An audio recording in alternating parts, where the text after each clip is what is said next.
bulgar. Isip-isip tayo kung ano ang gagawin natin sa isdang to. Video. Alam ko na.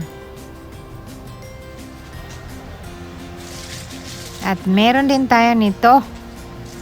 Maliliit lang.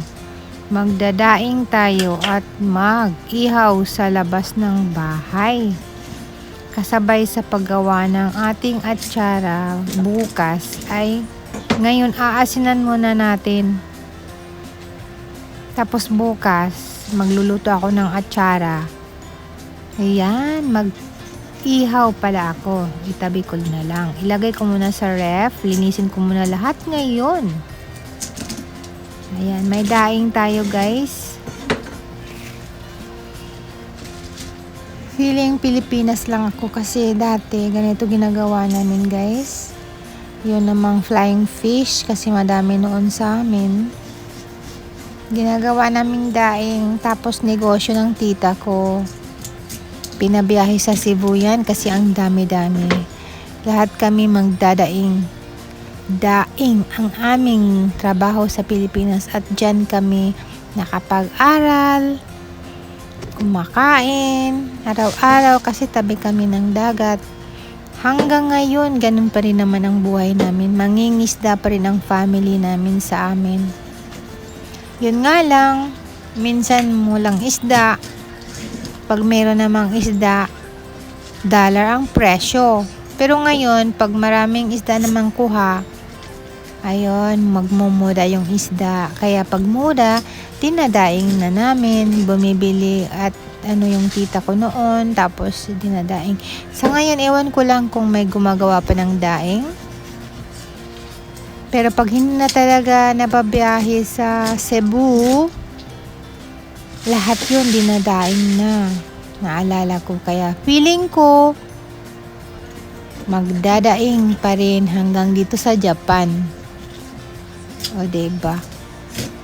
So, kung sakaling na-dry na to, baka ipapadala ko pa sa Pilipinas din kasi walang isda minsan doon.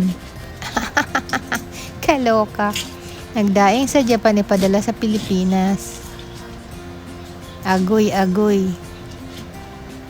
Ayan ang aking buhay dito. Siyempre, para ma-feel ko na nasa Pilipinas pa rin ako, ginagawa ko yung parang Pinas. Kasi naalala ko yung buhay namin sa Pilipinas. Simple lang kasing buhay meron kami. Ayan. So, mga 30 pieces yung ginagawa natin, guys. Yung iba niyan, iihawin ko rin.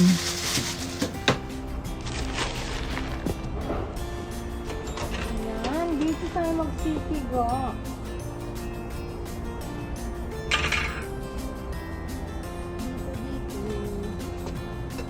Ang ating sisigaan. Kasi ang puwet sa ating kaldero. Yan, ganyan lang para hindi siya ganyan mainit.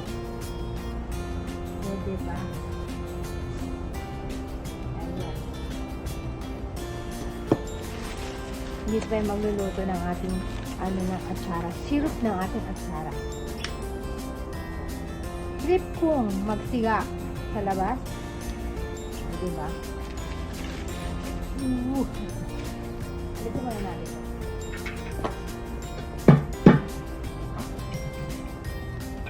Ayan, lingat mo guys. Gagawa tayong table dito. Ayan. Ayan, table. Oh.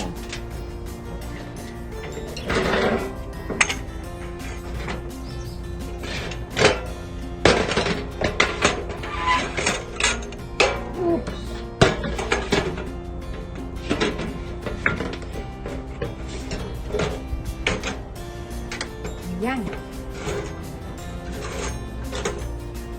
Tapos, ito nga dito. O, diba? May table tayo. Ayan. Nalingas na nga po natin. May talakong ka, oh. Talakong sa lubi, oh. Gis, kaini, siga kaini. Talakong sa lubi.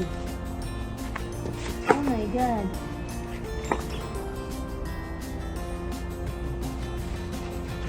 Asan kayo? Parang Pilipinas. Ito ang gusto ko. Natural.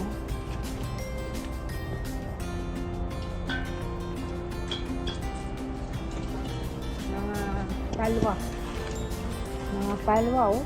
Pinutol ko. O, diba? Gosh. Ayan, after maluto natin itong ating atsara, diba marami pang apoy nun.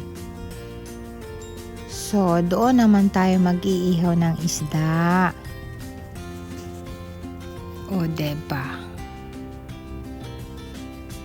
Isasabay natin ang pag-ihaw ng ating isda. Ayan. Kompleto ang ating ricados. So, sa gustong manood ng ating atsara guys, mayroon din tayong video dyan na pwede nyong panoorin kung paano ginawang atsara. Ayan, ringas na ang apoy. Yan na ang ating pagluto ng atsara sa gusto ng mga ricados at menu nito. Diyan lang sa ibaba at sa video natin. Pakipanood na lang. Isinunod natin yung ating isda. Ayan, luto na. O, diba? Ang sarap mag-camping sa labas.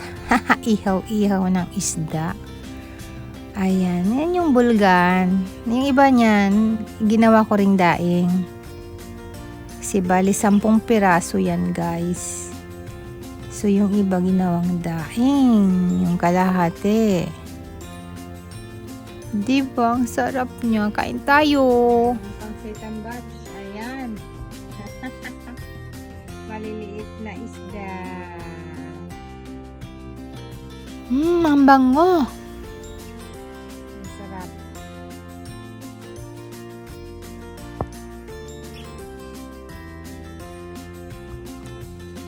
Hanggang sa muli. Thanks for watching. Sana nag-enjoy kayo guys. Salamat. Mag-comment lang sa ibaba at ang balik para malaman ko kung sinong nandyan. Salamat sa shoutout sa inyong lahat dyan. Ayan, kitang-kita ko kayo. Salamat. Bye guys! I love you all! Merry Christmas!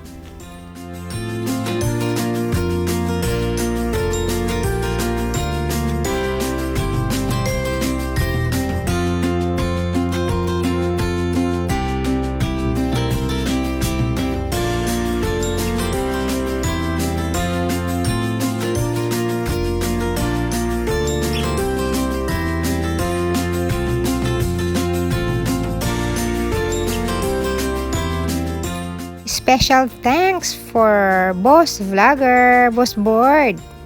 Thank you sa pag-picture sa akin.